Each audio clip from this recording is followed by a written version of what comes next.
virtual series of novel wines with Yaz and Ben. I'm Yaz Cooke, a journalist based in Bristol, and we've got Ben, the ultimate wine guy for novel wines. Hi everyone. Yeah, today we're going to be speaking to Sandy from Aldwick Estate and Helen Rich from Tasted Bath, all about the great Somerset produce. So we're going to dive right in, ask a few questions. We've got some questions from our customers as well. And if you've got a question coming up for any of the new episodes, we'll be asking you on Twitter and Facebook to send something in. But for now, Sandy, do you want to tell us a little bit about Aldwick Estate? We'd love to hear some more about it.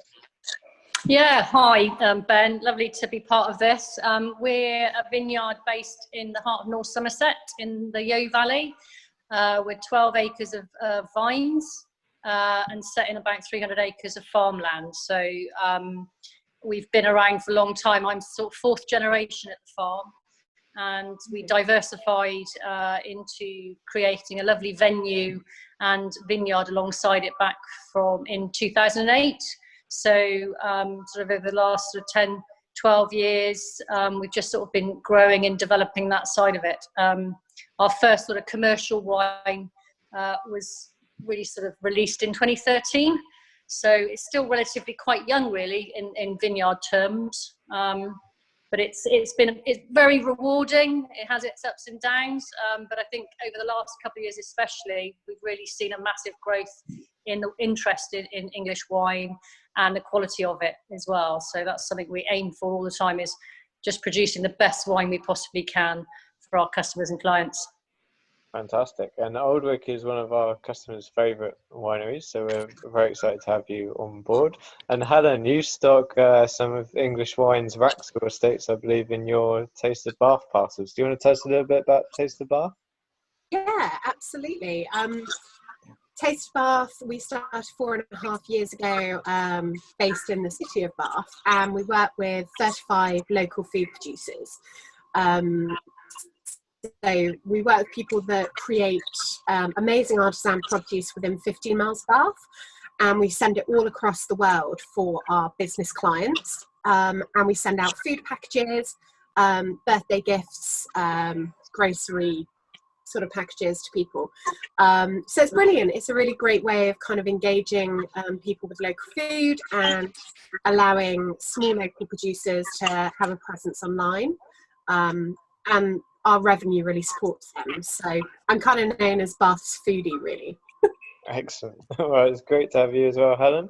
So what I'd love to kind of start with is, what do you both think is special about Somerset? So Sandy, why is Somerset a great place for wine?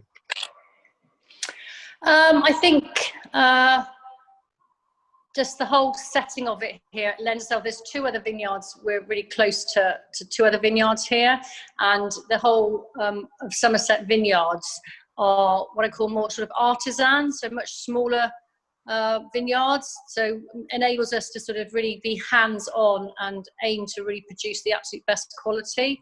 Very individual types of wines. I think each vineyard you'd go to has something different to offer, with a really good spread of different grape varieties and how they're blended and made, which I think just makes us a little bit niche and a bit different to sort of perhaps the bigger wineries in the southeast that are producing more sparkling wines. I think we concentrate a little bit more on the still wines here in Somerset, which, you know, sets us apart a little bit from that point of view. Yeah, so I think, you know, it's an amazing space. I mean, we live, we're talking with a situation at the moment that we live in our sort of bubble of countryside, which is just amazing. And with all the wildlife and everything around as well, it's a nice place to be out in the vineyard. And Sandy, you say you're fourth generation. If you don't mind, can you tell me a little bit about how it all came about? Sort of, who thought, right, we're going to sort of have this vineyard in Somerset, and how did they know that you were going to produce amazing wines?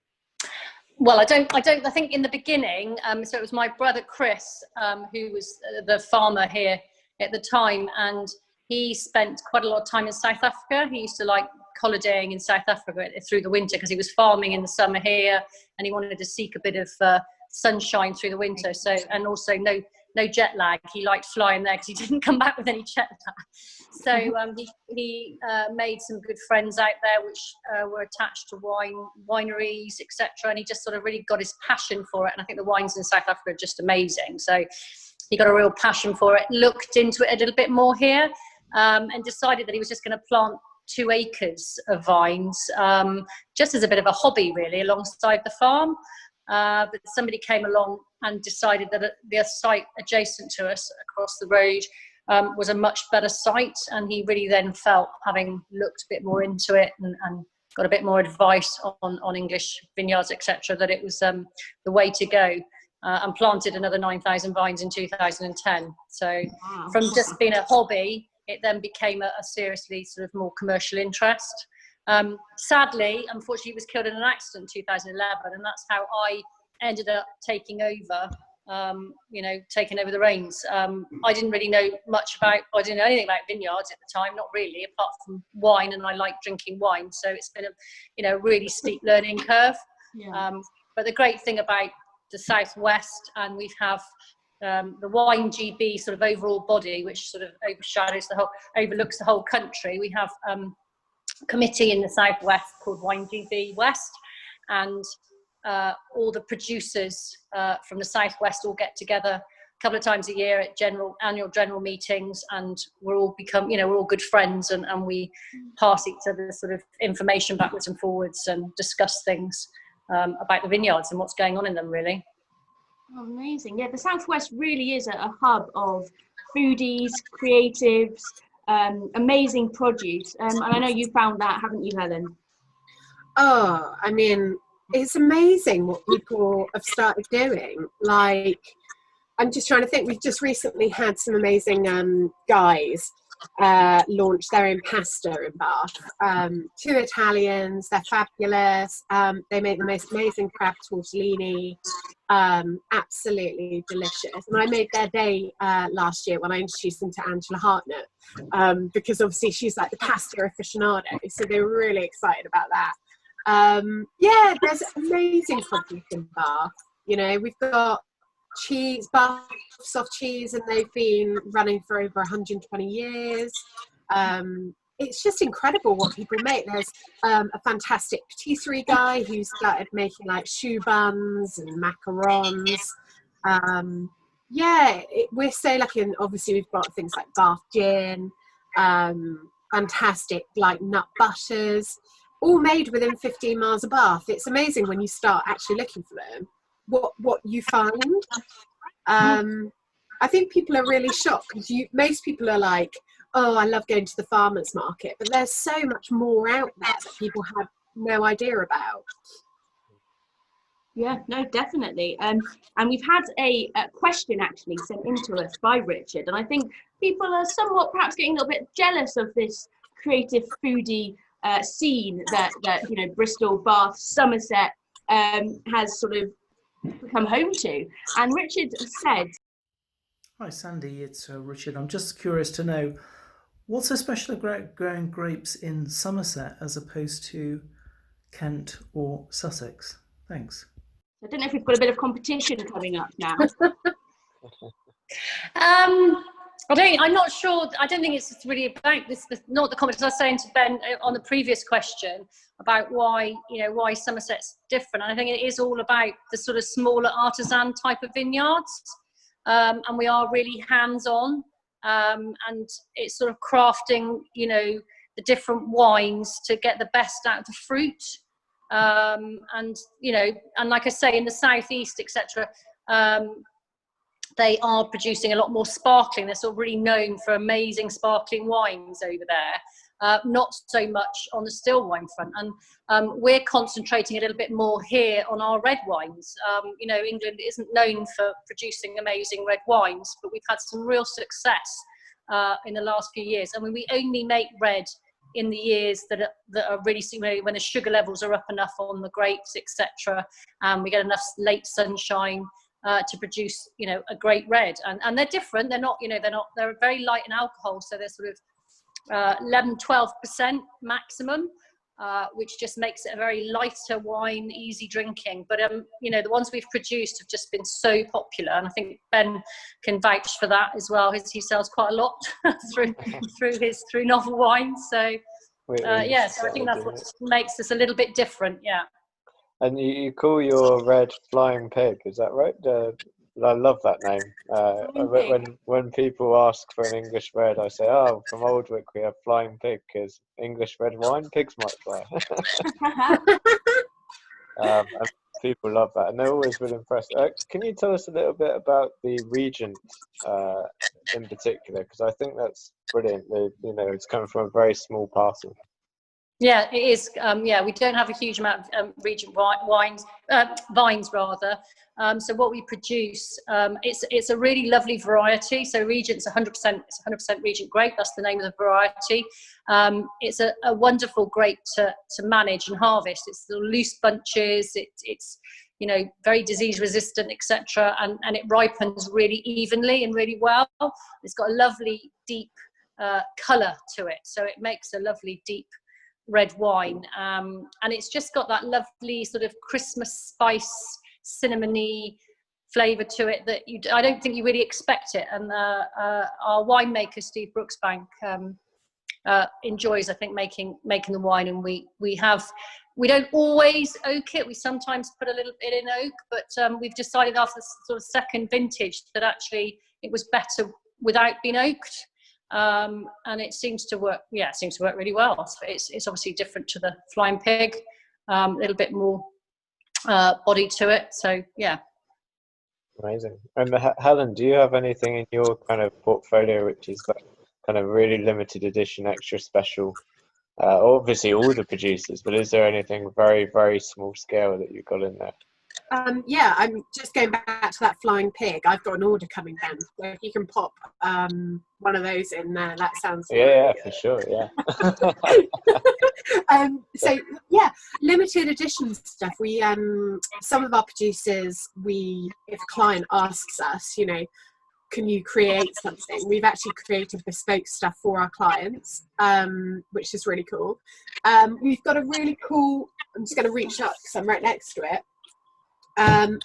Limited edition Bath coffee, which is stunning. So that's made by Round Hill Roastery. It's roasted by them, and it's only sold in Bath, and obviously Taste of Bath and their website. That's gorgeous. And then I've got about 20 bottles left of Forage Slow Gin. And that is handpicked in Keynsham, and she can never make more than 100 bottles, which I always get all of them. I've only got 20 bottles left. So yeah, it's quite fun because the producers are like, oh no, what are you going to ask me for now? So the Honeycomb's been really popular. That's made for us. So yeah, it's quite fun becoming inventive. But sadly, sometimes with food producers, you know, people start out, they don't get the traction, or they lose interest because it's very hard being consistently a food producer.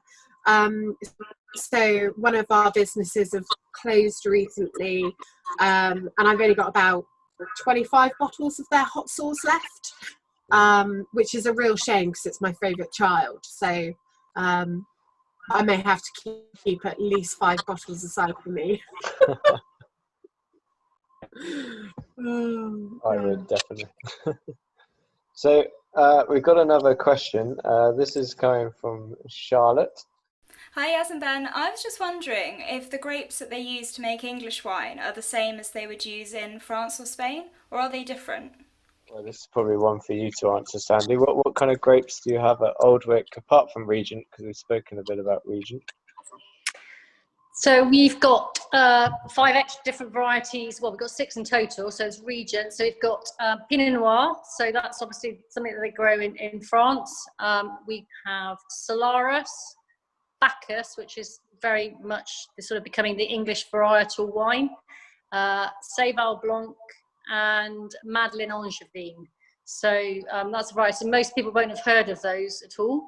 They're sort of mostly, well, the German hybrid, bred for cool climate, you know, they're cool climate varieties. And I think the Pinot is something that's obviously we've made some really lovely Pinot Noir red wine out of. We've got some coming out in September. We're quite precious about that because we do make a very limited amount of Pinot. Very often it's just kept for the venue and the vineyard tours and some particularly special customers. So you never know, Ben, it might be on the list. Yeah, I'll be asking for it, definitely. And yeah, so that we're really proud of our first Pinot that we produced. We just did 1,000 bottles of red wine because normally it goes into our sparkling, into our Blanc de Noir, or we make a sparkling rosé from it. So the years that it is great, we go ahead and make the red, and we do lightly oak that in French oak barrels. And the first vintage, we sort of thought, oh, we'll just put it into Decanter Wine Awards, World Wine Awards, to see what they think of it. And we got a silver medal for it. And that's in the World Wine. So that was amazing. Yeah.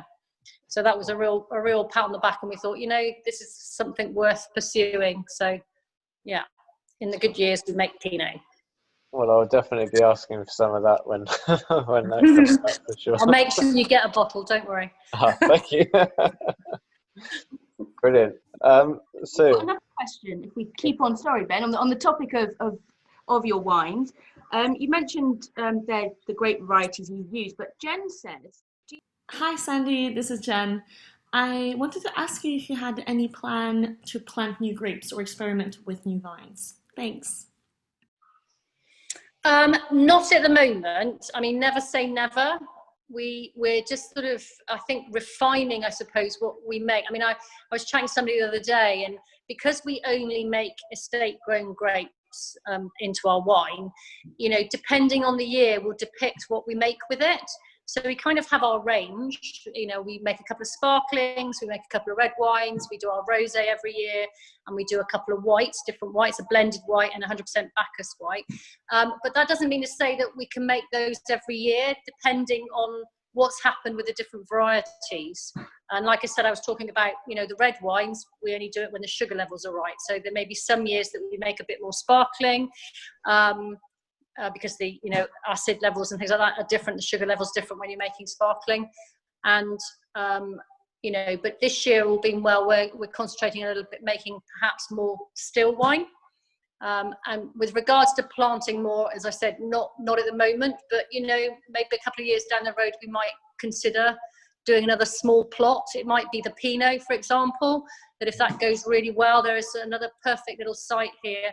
And we maybe just do a little block of Pinot to really, it's just see how it goes. Okay, yeah. So watch this space.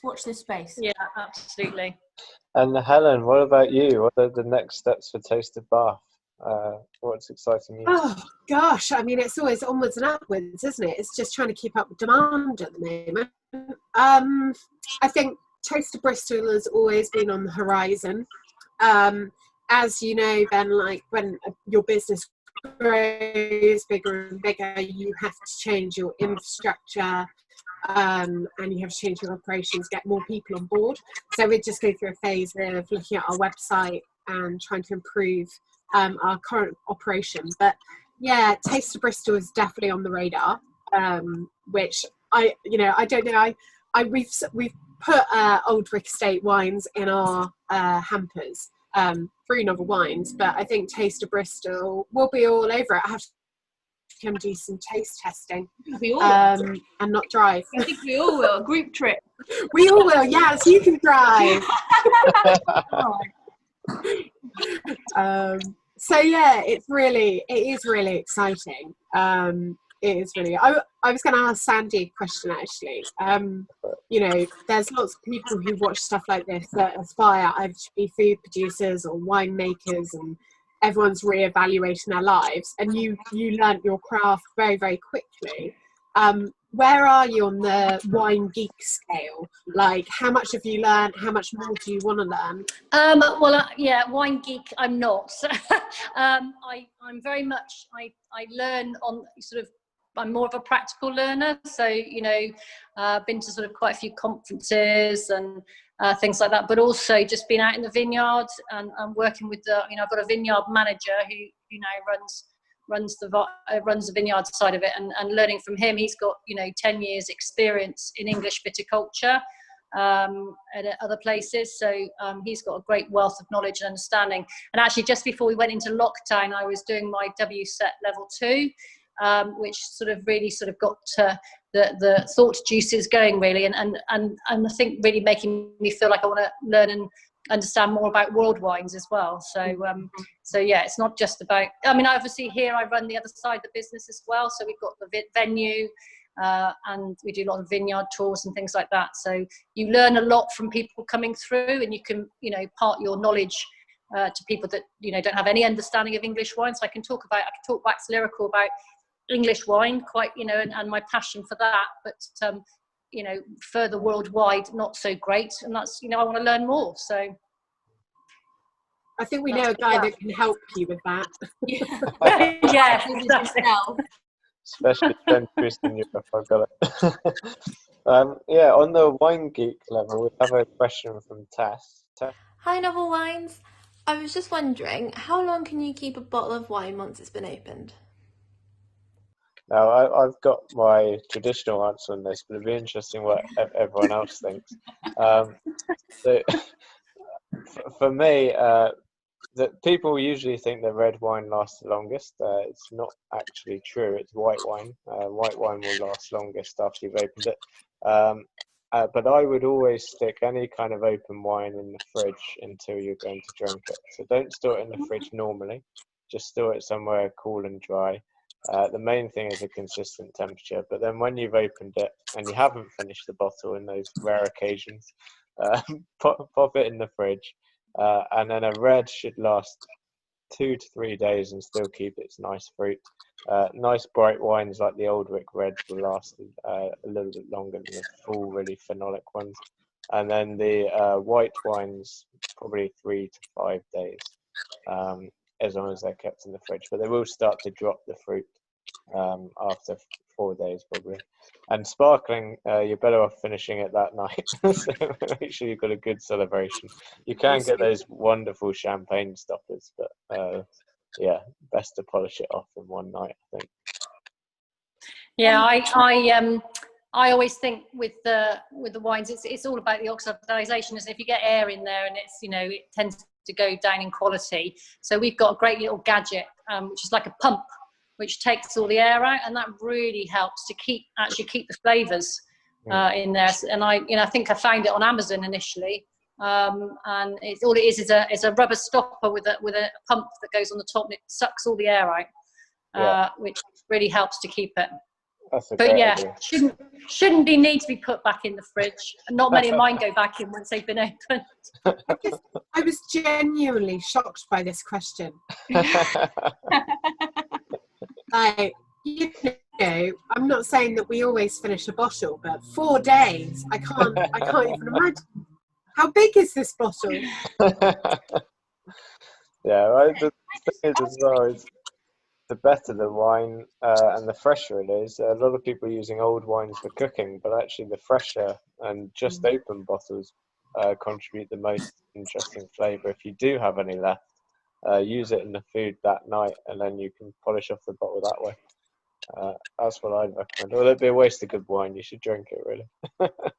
Oh, I've got a really good foodie question, actually, because when cooking with wine, I always believe, and that's why I'm an advocate of best quality local produce, that what you put into a meal is what you get out. So some people buy wine for cooking, which is not something that they would drink. What do you think as wine experts of doing that? Interesting. So I would personally always put in your cooking what you would drink yourself. I agree, Ben. Yeah, if you think about what wine does on a basic level, it's usually acidity and fruit esters, unless you're getting something particularly complex. So what you're putting in your food is acid and flavouring, essentially. So if you've got something you don't like, you're basically adding a bunch of flavouring you don't like to your food. If you have But the other thing is, if you think about it, if you've got a fresh citrusy wine, you're adding fresh citrusy flavours to your meal. If you've got a full-bodied, oaky, buttery wine, you're adding those kinds of flavours to the meal. So you can just think of it as an ingredient, I think, rather than a, I don't know, a source of alcohol or whatever. Yeah. Yeah. My feelings exactly, but it's always been something that you hear from people. Oh no, that's cooking wine, and you're like, oh no. Yeah, the only cooking wine in my house is 3 days old. Yeah. Great. So I thought for the last bit we could think about a bit of wine and food pairing.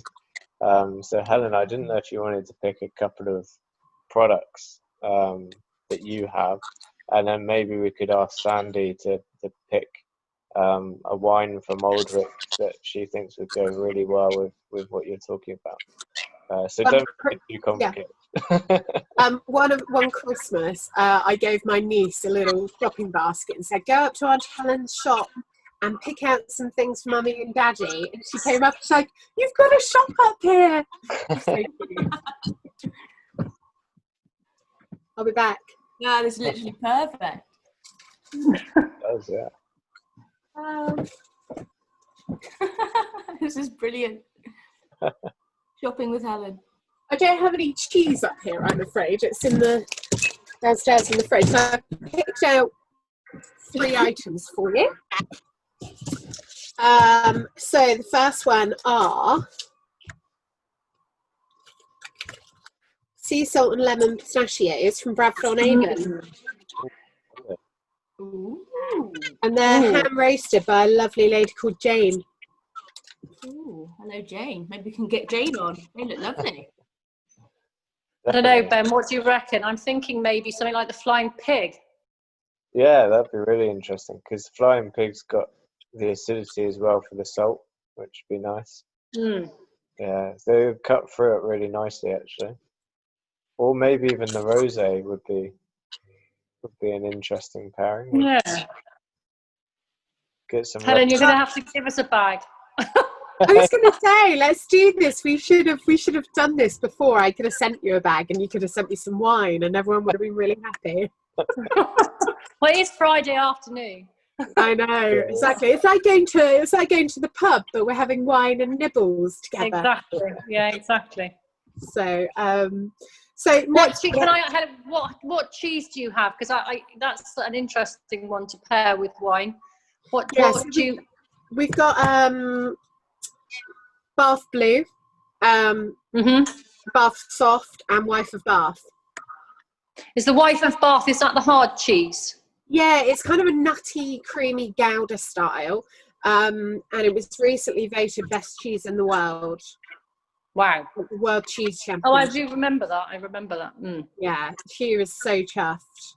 It's just absolutely, and it's so delicious. I keep using it in quiches. So good. I use it in everything. It's so good. We tend to find, I tend to find with the hard cheeses, depending, I mean, you know, I can't say that I've tried it, so it's a difficult one to know, but our Bacchus goes really well with some of the sort of what I call mature cheddars, and the hard cheeses have got a bit of zing to them. That always stands up really well with cheese. Goes through, probably my favourite combo.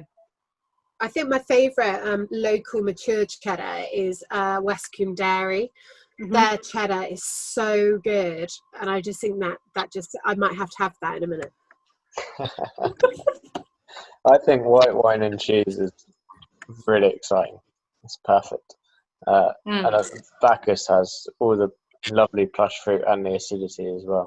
So good pairing. That sounds great. What else you got there, Helen? Really hungry. What else you got for us? What else have I got? So I've got Somerset Charcuterie. They're like posh pepperami, red wine and Dracot Blue cheese. So it's really, really punchy. And there's chunks of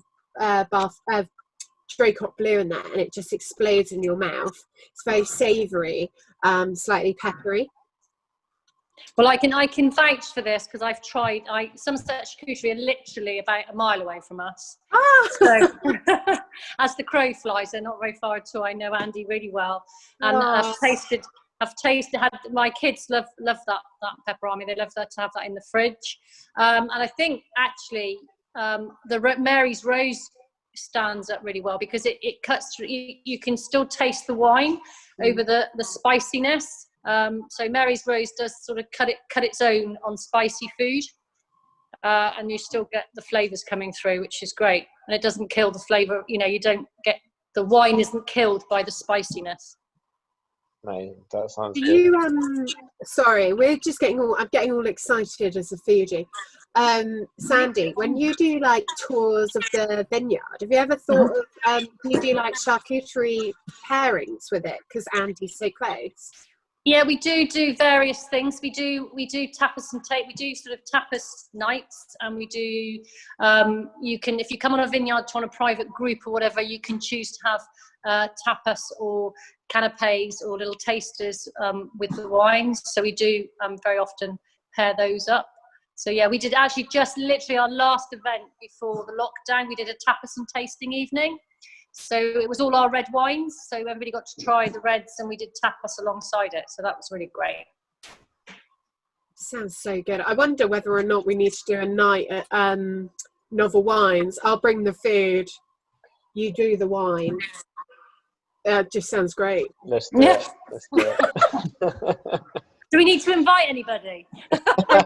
And me, please, me. Oh yeah, you can come. Yeah, you can come. Everyone watching this will be like, "I'll come. When is it?" Who knows? On the other side. I've got a final one, and I thought this would be a really good challenge, and I was telling you about it. It's the 7 Hills, which is made in Newton St Low, 2 miles that way, just outside Bath. And this is 65% dark Madagascan chocolate, honeycomb. So it's basically an adult crunchy. So what sort of thing would you pair with that? I know that's a challenge, I'm sorry. That is quite a challenge. I don't know, maybe the Regent, Ben. What do you think? Or do you think it'd be too sweet? So this is really interesting because I've done a few things with Tracy at Chocolate Voyage with pairing Yes. high cacao chocolates with wine. I think the Regent would be lovely for the complementing side, like the kind of plush berries and the slight smokiness the Regent has would be really nice with chocolate. But quite a fun thing I've been playing with is kind of acidity and bitterness and the contrast of it.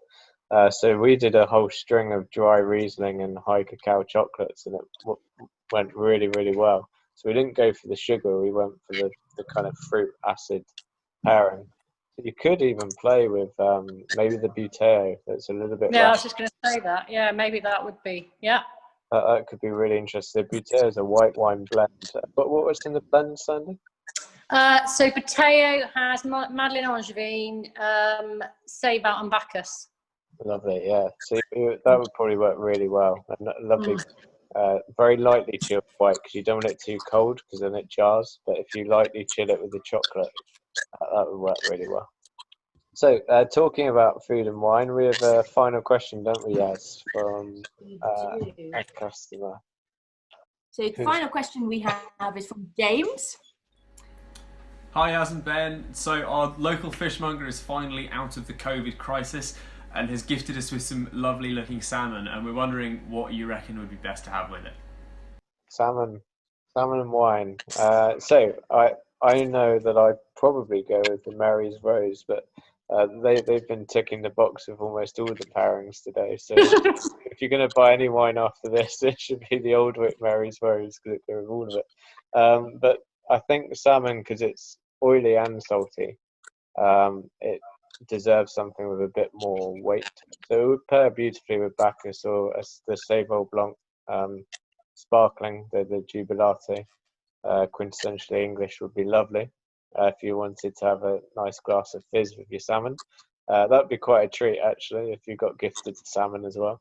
But also the Mary's Rose would work really well because you'll get the pops of the berry fruit, and there's like rhubarb note as well with the salmon, which work really well.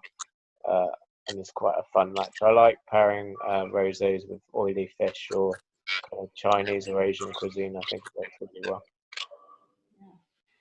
If I could just ask Sandy, what is your perfect pairing?